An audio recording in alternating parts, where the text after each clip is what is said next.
Et si certains animaux pouvaient sentir la mort avant qu'elle n'arrive, un éléphant qui pousse un cri étrange près d'un corps, un chat qui ne quitte pas le lit d'un patient en soins palliatifs, un chien qui hurle la nuit, quelques heures avant le décès de son maître. Mythe? Coïncidence? Ou y a-t-il quelque chose que la science commence à peine à comprendre? Les éléphants sont connus pour leur intelligence, mais aussi pour leur relation unique avec la mort. Quand un membre du troupeau meurt, les autres s'arrêtent. Ils le touchent avec leur trompe. Ils restent silencieux. Parfois même, ils reviennent sur les lieux, des mois plus tard. Les scientifiques parlent de comportements de deuil. Mais certains gardiens racontent autre chose. Des éléphants qui changent d'attitude juste avant la mort d'un ancien. Comme s'ils le savaient déjà.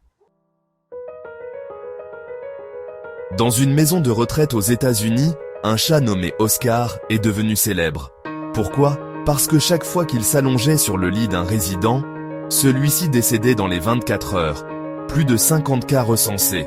Certains parlent de coïncidence. D'autres pensent que le chat perçoit une odeur subtile, liée à un changement chimique dans le corps. Les chiens, eux, sont champions pour ressentir nos émotions. Ils détectent la peur, la tristesse, parfois avant même que nous en soyons conscients.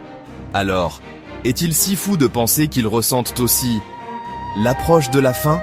Certains hurlent, refusent de manger, deviennent agités, juste avant un décès dans leur foyer. Est-ce leur flair? Leur lien émotionnel avec nous? Ou autre chose?